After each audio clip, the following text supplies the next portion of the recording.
بسم اللہ الرحمن الرحیم، السلام علیکم ناظرین۔ سلطان نور الدین زنگی کے بیٹے ملک الصالح کو شکست دے کر جب سلطان صلاح الدین ایوبی تخت نشین ہوئے تھے تو اس وقت آپ کو بہت سی مشکلات کا سامنا تھا، جن کے ساتھ اکیلا سلطان صلاح الدین ایوبی نے نمٹنا تھا۔ اور مشکل بات تو سلطان صلاح الدین ایوبی کے لیے یہ تھی کہ اس وقت سلطان صلاح الدین ایوبی کے سب سے عزیز انسان کا بیٹا ملک الصالح اس کا دشمن تھا۔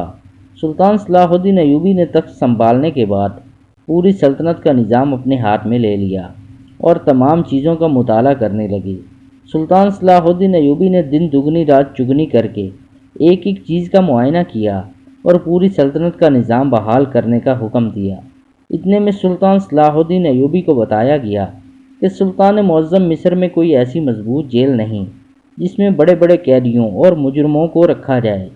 چھوٹی چھوٹی یہ جیلیں موجود ہیں، ان میں سے آدھے سے زیادہ مجرم جیل میں موجود غدار سپاہیوں کی وجہ سے بھاگ جاتے ہیں اور صرف بے گناہ بچتے ہیں، جو کسی نہ کسی مجبوری کی وجہ سے مجرم بن جاتے ہیں۔ تو سلطان نے اپنی تمام توجہ مصر کے مرکز میں بہت بڑی جیل کو تعمیر کرنے پر لگا دی، اور 2 سال کی انتھک محنت اور لگاتار کام کے بعد مصر کے دارالحکومت میں بہت بڑی جیل تیار کی گئی، جس میں ایک ہی وقت میں 5,000 قیدیوں کو رکھا جا سکتا تھا۔ وہ جیل خاص طور پر پھانسی کے قیدیوں اور سزائے موت کے قیدیوں اور عمر قید کے سزا کے قیدیوں کے لیے بنائی گئی تھی، جس میں بڑے بڑے مجرموں کو رکھا جاتا تھا۔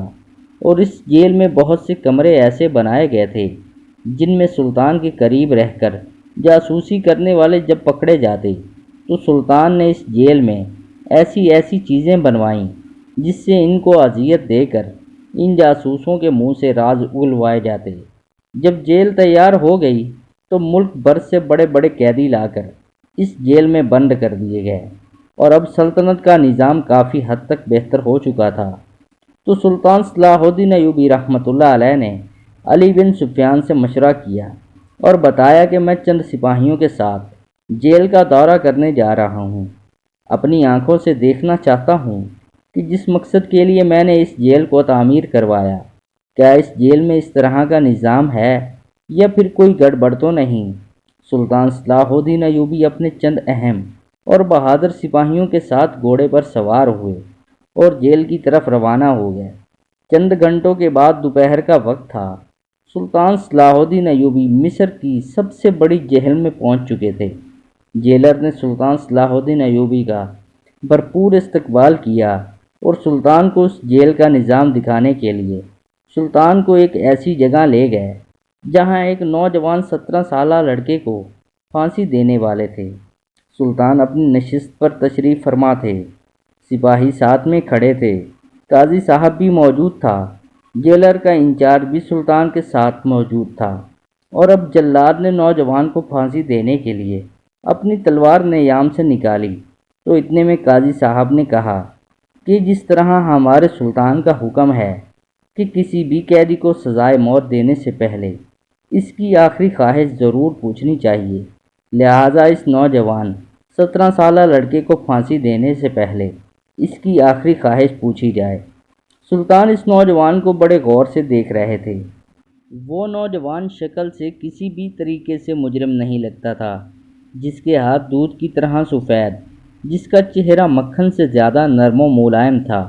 سلطان سوچ رہے تھے کہ آخر یہ نوجوان کیسے قاتل ہو سکتا ہے۔ سلطان یہ سارا منظر دیکھ رہے تھے۔ سلطان نے قاضی صاحب کو کہا کہ اس قیدی سے میں خود اس کی آخری خواہش پوچھوں گا۔ سلطان اپنی نشست سے اٹھے اور اس قیدی کے پاس گئے اور کہا، جیسا کہ تم جانتے ہو کہ اب تمہاری زندگی کے آخری لمحے چل رہے ہیں، تمہیں پھانسی ہونے والی ہے، لہٰذا تمہارے دل میں کوئی آخری خواہش ہو تو بتا دو، اس کو پورا کرنے کی پوری کوشش کی جائے گی۔ تو یہ دیکھ کر وہ نوجوان مسکرانے لگا۔ اس کی مسکراہٹ کو دیکھ کر تمام لوگ حیران ہو گئے کہ آخر اس کے سر پر پھانسی کا پھندا لٹک رہا ہے اور یہ ہنس رہا ہے، لیکن اس نوجوان کی مسکراہٹ نے سلطان کو پریشانی میں ڈال دیا تھا۔ سلطان کو اس کی مسکراہٹ میں تجسس پیدا ہو رہا تھا۔ سلطان نے اس نوجوان سے پوچھا، آخر اس مسکراہٹ کے پیچھے کیا راز ہے؟ تو اس نے کہا، کیا آپ میری خواہش پوری کرو گے؟ تو سلطان نے کہا، بے شک۔ تو اس نوجوان نے کہا، میری آخری خواہش یہ ہے کہ میری پھانسی کو 2 دن کے لیے ملتوی کر کے میری 2 دن کے لیے شادی کر دی جائے۔ جب یہ بات اس نوجوان نے کہی تو تمام لوگ اس کو حیرانی سے دیکھنے لگے کہ یہ کیسا عجیب انسان ہے۔ ہم نے سوچا تھا کہ یہ یا تو پھر اپنی ماں باپ کے لیے ملنے کی خواہش کرے گا، یا پھر اس نے کسی کا قرض لینا ہوگا یا دینا ہوگا، اس کی بات کرے گا، یا پھر اپنے بوڑھے ماں باپ کی مدد کے لیے سلطان سے کچھ مدد مانگنے لگے گا۔ لیکن یہ عجیب خواہش کر رہا ہے۔ سلطان کی زندگی میں ایسی خواہش کبھی بھی کسی مجرم نے نہیں کی تھی، اس لیے اس خواہش نے سلطان کو ایک اور عجیب و غریب امتحان میں ڈال دیا تھا۔ سلطان نے کہا، آخر ایسی کیا وجہ ہے؟ تجھے پتہ ہے کہ تمہارے سر پر پھانسی کا پھندا لٹک رہا ہے، اور اگر تیری سزا 2 دن کے لیے ملتوی بھی کر دی جائے تو تم 2 دن میں شادی کر کے کیا کرنا چاہتے ہو؟ تو اس نے کہا، سلطان معظم، میں وضاحت تو نہیں دے سکتا، لیکن اگر میری آخری خواہش کو سمجھ کر پورا کیا گیا تو میں بروز محشر اپنے اللہ کے سامنے اس بات کو ضرور گواہی دوں گا کہ بے شک میرے سلطان نے ایک سلطان ہونے کے ناطے میری آخری خواہش کو پورا کیا تھا۔ اس نوجوان کے یہ الفاظ سن کر سلطان کے دل کی دھڑکن اور تیز ہو گئی۔ سلطان نے قاضی صاحب کو اپنے پاس بلایا اور پوچھا، قاضی صاحب، آپ کو لگتا ہے کہ ایک سزائے موت کے قیدی سے کون سی لڑکی شادی کرنے کے لیے تیار ہو جائے گی؟ تو قاضی صاحب نے طنزیہ مسکراہٹ کی اور پھر اس نوجوان کو بغور دیکھنے لگا۔ سلطان اس نوجوان سے مخاطب ہوئے اور پوچھا، تو تمہیں لگتا ہے کہ ایک قاتل کے مجرم سے جس کو سزائے موت ہونے والی ہے، اور وہ بھی 2 دن کے بعد، کیا اس سے کوئی ایسی لڑکی شادی کرے گی؟ تو اس نوجوان نے کہا، حضور، میرے گاؤں میں جا کر اعلان کروا دو کہ شمس النساء کو 2 دن کے بعد پھانسی ہونے والی ہے۔ جو بھی لڑکی اس سے نکاح کرنا چاہتی ہے وہ جیل میں حاضر ہو جائے۔ اس کے بعد سلطان کو یہ بات عجیب لگی، لیکن اس کی آخری خواہش تھی۔ سلطان نے اسی وقت سپاہی کو حکم دیا کہ جا کر گاؤں میں اعلان کروا دو۔ سلطان کا سپاہی اسی وقت گاؤں کی طرف روانہ ہو گیا اور جا کر پورے گاؤں میں یہ اعلان کر دیا کہ شمس النساء کو 2 دن کے بعد پھانسی ہونے والی ہے۔ ان 2 دنوں میں جو بھی لڑکی اس سے شادی کرنا چاہتی ہے وہ جیل میں حاضر ہو جائے۔ سلطان کا سپاہی پیغام دے کر واپس لوٹا ہی تھا کہ اتنے میں جیل کے سنتری نے آ کر بتایا، حضور، جیل کے دروازے پر ایک خوبصورت حسین و جمیل لڑکی جو کہ دلہن کے لباس میں ہے، اور اس کے ساتھ ایک قاضی صاحب بھی موجود ہیں، اور اس کا یہی دعویٰ ہے کہ میں شمس النساء سے نکاح کرنے کے لیے آئی ہوں۔ جب یہ بات اس نے کہی تو تمام قیدی، حتیٰ کہ جیل کی انتظامیہ اور قاضی صاحب حیران و پریشان ہو گئے کہ آخر یہ کیا ماجرا ہے؟ آخر ایسی کون سی بیوقوف لڑکی ہوگی یہ سب کچھ کرنے کے لیے آئی ہوگی؟ پھر قاضی صاحب سوچنے لگے کہ ہو سکتا ہے کہ یہ لڑکی اس کی محبوبہ ہو اور انہوں نے ایک دوسرے سے وعدہ کیا ہوگا، لیکن نہ ہی قاضی صاحب جانتے تھے اور نہ ہی سلطان جانتے تھے کہ آخر اس نوجوان کی اس خواہش کے پیچھے اتنا بڑا طوفان آنے والا ہے۔ لڑکی کو سلطان کے سامنے اس نوجوان، جس کا نام شمس النساء تھا، اس کے ساتھ اس کا نکاح کر دیا گیا۔ شام کا وقت ہونے والا تھا اور پھر اس نوجوان نے کہا، آج کی رات میرے کمرے میں دیے بجھا دیے جائیں گے اور ہم دونوں رات جیل کے کمرے میں ایک ساتھ ہی گزاریں گے۔ نکاح ہونے کے بعد شمس النساء اور اس کی دلہن کو جیل کے کمرے میں بند کر دیا گیا اور دیے بجھا دیے گئے۔ جیلر دروازے پر موجود چند قدم دور حفاظت کے لیے تعینات رہا۔ سلطان اپنے محل کی طرف لوٹ گئے۔ جب صبح تہجد کا وقت ہوا تو اندر سے لڑکی نے آواز دی کہ کمرے کا دروازہ کھولا جائے۔ سپاہی نے دروازہ کھولا تو وہ لڑکی جو کہ دلہن کے لباس میں وہاں سے نکلی اور بھاگ گئی۔ جیلر نے سوچا کہ شاید اس لڑکی کو اپنے 2 دن کے دولہے سے خوف آ گیا ہوگا، اس لیے یہ جلدی جلدی اس کو چھوڑ کر بھاگ گئی۔ جب سورج طلوع ہوا اور جیسے ہی سپاہی نے اندر جھانک کر دیکھا تو اس کے پیروں تلے زمین نکل گئی، کیونکہ اس شمس النساء کے کمرے میں ایک لڑکی موجود تھی جس نے مردوں والے کپڑے پہنے ہوئے تھے، اور شمس النساء وہاں سے غائب ہو چکا تھا۔ جب سپاہی نے یہ سارا منظر دیکھا تو اس وقت دوڑنے لگا اور جیل انچارج کے پاس گیا اور اسے ساری صورتحال کے بارے میں بتایا۔ جب جیل انچارج نے یہ سب سنا تو اس کے پیروں تلے زمین نکل گئی اور کہا اب میں سلطان صلاح الدین ایوبی اور قاضی صاحب کو کیا جواب دوں گا کہ میں ایک مجرم کو قابو میں نہ رکھ سکا اور وہ ہمیں اتنا بڑا دھوکہ دے کر وہاں سے بھاگ گیا۔ جب اس بات کی خبر قاضی صاحب کو ملی تو قاضی صاحب اسی وقت دوڑتا ہوا جیل میں پہنچ گیا اور آ کر انچارج سے معلوم کیا تو جیل انچارج نے ساری صورتحال کے بارے میں بتایا۔ اب قاضی صاحب نے کہا کہ جو لڑکی اس وقت شمس النساء کی جگہ کمرے میں موجود ہے میں اسے ملاقات کرنا چاہتا ہوں۔ جیل کا انچارج قاضی صاحب کو اس لڑکی کے پاس لے کر گیا۔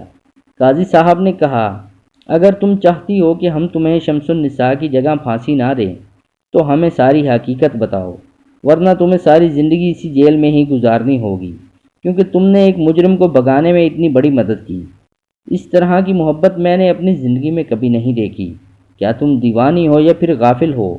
تو وہ لڑکی کہنے لگی آپ جیسا سمجھیں، لیکن آپ شمس النساء کے بارے میں آپ سب لوگ غلط سوچ رہے ہیں۔ حتیٰ کہ سلطان نے بھی اس پر اعتبار نہ کیا کہ اتنا معصوم لڑکا اتنی چھوٹی سی عمر میں قتل کیسے کر سکتا ہے۔ جب اس بات کی اطلاع سلطان کو ملی تو سلطان نے فوراً اس لڑکی کو عدالت میں حاضر ہونے کا حکم دیا۔ قاضی صاحب کے سپاہی اور قاضی صاحب اس لڑکی کو لے کر سلطان کی عدالت میں حاضر ہو گئے۔ سلطان نے اس لڑکی سے پوچھا آپ مجھے ساری صورتحال کے بارے میں بتاؤ کہ آخر شمس النساء کس وجہ سے تمہیں زندان میں اپنی جگہ چھوڑ کر گیا؟ کیا تم نے اس کی جگہ پر قربانی دی یا پھر کوئی اور معاملہ ہے؟ تو اس لڑکی نے کہا سلطان معظم، بے شک میں نے شمس النساء کو بھاگنے میں مدد کی، لیکن شمس النساء نے کچھ اہم فرائض کو سونپنا تھا، جس کو سونپنے کے بعد شمس النساء واپس مقررہ وقت پر اپنی پھانسی سے پہلے ضرور پہنچ جائے گا۔ یہ بات سلطان نے سنی تو بڑے حیران ہوئے کہ آخر ایسا کون سا کام ہے جس کو شمس النساء پورا کرنا چاہتا تھا، اور سلطان اس بات پر بھی حیران ہوا کہ پھر اس نے شادی والی خواہش کی جگہ اس خواہش کا اظہار کیوں نہیں کیا کہ میں نے کسی فرد کو سونپنا ہے۔ اب مقررہ وقت پر اس کا انتظار کیا جانے لگا۔ مقررہ وقت ہو گیا۔ سلطان صلاح الدین ایوبی اور قاضی صاحب موجود تھے۔ تمام لوگ شمس النساء کا انتظار کر رہے تھے کہ آخر شمس النساء مقررہ وقت پر اپنی پھانسی کے وقت پر نہ پہنچا تو اس لڑکی کو کیا سزا ملے گی؟ کیا لڑکی اپنی محبت کے بدلے میں قربان ہو جائے گی یا پھر شمس النساء واپس آ جائے گا؟ کیونکہ تمام لوگوں کے دلوں میں یہی سوال تھا کہ کون ایسا عقل مند آدمی ہوگا جو ایک بار پھانسی سے بچ کر جائے گا اور دوبارہ گلے میں پھندے کو ڈالنے کے لیے آ جائے۔ لیکن شمس النساء کے پیچھے کوئی اور ہی کہانی تھی۔ چند لمحے گزرے کہ شمس النساء دوڑتا ہوا عدالت میں حاضر ہوا اور آ کر کہا میں اپنے مقررہ وقت پر پہنچ چکا ہوں، لہٰذا میری بیوی کو باعزت رہا کیا جائے۔ جب سلطان نے اس کی حالت دیکھی تو اس کو ایک ٹھنڈا مشروب پلانے کا حکم دیا۔ جب اس کی سانسیں بحال ہو گئیں تو سلطان نے اس سے سوال کیا کہ سب سے پہلی بات تو یہ ہے کہ آخر تم نے ایسا کون سا فرض سونپنا تھا جس کو سونپے بغیر تم اپنی موت کو گلے نہیں لگا سکتے تھے؟ اور دوسری بات یہ کہ تم بھی جانتے تھے کہ اگر تم واپس مقررہ وقت پر نہ پہنچے تو ہم تمہاری جگہ پر اس لڑکی کو کبھی پھانسی پر نہ چڑھاتے، اور ہو سکتا تھا کہ ہم اس لڑکی کو رہا کر دیتے تو اس طرح تمہاری جان بھی بچ جاتی۔ تو اس نے کہا سلطان معظم، بے شک مجھ سے قتل ہوا، لیکن میں بے وفا اور جھوٹا نہیں ہوں۔ جب اس نے یہ بات کہی تو اس کی بات سلطان کے دل کو جا لگی۔ سلطان نے اس سے پوچھا کہ مجھے تیری بات کی سمجھ نہیں آ رہی، تم مجھے اس ساری صورتحال کے بارے میں بتاؤ۔ آخر تم نے کس کا قتل کیا اور تمہیں کیوں قاضی نے پھانسی کا حکم سنایا، اور تم کون سا فرض پورا کرنے کے لیے گئے تھے؟ تو اس نے کہا سلطان معظم، میں اپنی محبوبہ سے اپنی جان سے بھی زیادہ بڑھ کر پیار کرتا تھا۔ یہ لڑکی ایک چھوٹے سے حکیم کی بیٹی ہے، لیکن ہمارے گاؤں کے جب 2-3 لڑکوں کو پتہ چلا کہ میں حکیم صاحب کی بیٹی کو پسند کرتا ہوں تو وہ حسد میں حکیم صاحب کی بیٹی کو بری بری نظروں سے دیکھتے اور ہر روز اس کو تنگ کرتے، حتیٰ کہ بات یہاں تک پہنچی کہ ایک دفعہ حکیم صاحب اپنے طبیب خانے سے مریضوں کی ہجوم کی وجہ سے لیٹ پہنچے تو ان تینوں نے موقع پا کر حکیم صاحب کے گھر میں گھس گئے اور حکیم صاحب کی بیٹی کی عزت پر حملہ کر دیا۔ لیکن یہ میری خوش قسمتی تھی کہ میں کسی کام کی وجہ سے اس وقت حکیم صاحب کے گھر کے پاس سے گزر رہا تھا۔ جب میں نے حکیم صاحب کی بیٹی کے چیخنے کی آوازیں سنی تو دوڑتا ہوا اس کے گھر میں گیا تو دیکھا کہ 3 نوجوان نے حکیم صاحب کی بیٹی کو گھیرا ہوا ہے۔ میں نے ان کو کہا کہ تم ابھی اور اسی وقت اس کو چھوڑ کر چلے جاؤ، ورنہ انجام برا ہوگا۔ تو ان تینوں نے خود کو مجھ پر غالب سمجھا اور کہا کہ ہم نہیں جا رہے، تم کیا کر لو گے؟ میں نے انہیں بہت سمجھانے کی کوشش کی کہ تم یہاں سے چلے جاؤ، الٹا انہوں نے مجھ پر قتل کرنے کے لیے حملہ کیا اور حکیم صاحب کی بیٹی کے کپڑے پھاڑنے لگے۔ جب میں نے صورتحال ہاتھ سے جاتے ہوئے دیکھی تو میں نے اسی وقت ایک خنجر نکالا اور ان تینوں کو اسی وقت قتل کر دیا، اور میں نے اپنی جان بچانے کی خاطر اور حکیم صاحب کی بیٹی کی عزت کی خاطر میں نے ان تینوں کو قتل کر دیا، اور اس بات کے تمام گاؤں والے گواہ تھے۔ اس لیے قاضی صاحب نے 3 آدمیوں کے قتل کے جرم میں مجھے پھانسی کی سزا سنا دی۔ یہ سن کر سلطان صلاح الدین ایوبی بڑے حیران و پریشان ہو گئے۔ پھر سلطان نے اس سے پوچھا کہ آخر ایسا کون سا فرض تھا جو تم خود سونپنے گئے تھے؟ تم اس کو اپنی آخری خواہش کے طور پر بھی تو بتا سکتے تھے، اور اس کو سرکار کی طرف سے بھی پورا کیا جا سکتا تھا۔ تو اس نے کہا، نہیں سلطان معظم، ایسی بات نہیں ہے، میں اس حوالے سے کسی پر بھی اعتبار نہیں کر سکتا تھا۔ سلطان نے کہا، وہ کیسے؟ تو اس نے کہا، سلطان معظم، ہمارے گاؤں میں ایک بوڑھی عورت رہتی تھی اور اس کی ایک نوجوان حسین و جمیل بیٹی تھی۔ اس بوڑھی عورت نے اپنی ساری زندگی کی جمع پونجی سے اپنی بیٹی کے لیے زیورات اور چند سونے کے سکے بنا رکھے ہوئے تھے، اور چور ڈاکو کے خطرے کی وجہ سے اس نے مجھے امانت دی ہوئی تھی، اور اس امانت کو میں نے جنگل میں جا کر چھپا لیا تھا۔ لہٰذا مجھے کسی پر اعتبار نہیں تھا کہ اگر میں کسی کو اس بارے میں بتا دوں گا تو وہ صحیح سلامت اس امانت کو بوڑھی عورت تک پہنچائیں گے، اور اس لیے میں اس بوجھ کے ساتھ نہیں مرنا چاہتا تھا کہ اس بوڑھی کی امانت اس تک نہ پہنچے۔ مجھے ڈر تھا کہ میرے بعد بوڑھی عورت اور اس کی بیٹی کا کیا ہوگا، اس لیے میں نے یہ شرط رکھی، اور اسی دوران میں نے جنگل جا کر وہ سونے کے سکے اور زیورات نکالے اور بوڑھی عورت کے حوالے کرتے ہوئے اس سے خدا حافظ کہہ کر وہاں سے چلا آیا۔ جب سلطان نے ساری بات سنی تو سلطان صلاح الدین ایوبی نے قاضی صاحب کو کہا کہ قانون تم نے پڑھا ہے، لیکن اتنا ہم بھی جانتے ہیں کہ جب انسان اپنی جان اور عزت کی خاطر اگر اگلے بندے کو قتل کر دیتا ہے تو اس کے بدلے میں کوئی قصاص نہیں ہوتا، لہٰذا تم نے کس قانون کے لحاظ سے اس کو سزا سنائی؟ قاضی صاحب سر جھکا کر کھڑا ہو گیا، اور سلطان صلاح الدین ایوبی نے اس نوجوان شمس النساء کو اور اس لڑکی کو باعزت رہا کر دیا، اور سلطان صلاح الدین ایوبی نے اس کی ایمانت داری اور دیانت داری کے بدلے میں 1000 سونے کے سکے بھی تحفے میں دیے، اور اس طرح وہ سلطان صلاح الدین ایوبی سے اجازت لے کر وہاں سے چلے گئے۔ لیکن ایک بات سچ ہے کہ ایسی صورتحال میں صرف سچا چاہنے والا ہی مدد کر سکتا ہے، جس طرح شمس النساء کی محبت، جو کہ ایک غریب حکیم کی بیٹی تھی، اگر حکیم کی بیٹی وفا نہ کرتی تو شاید شمس النساء کی بے گناہی کبھی ثابت نہ ہوتی۔ اس لیے دوستو، چاہیے کہ کچھ بھی حالات ہو جائیں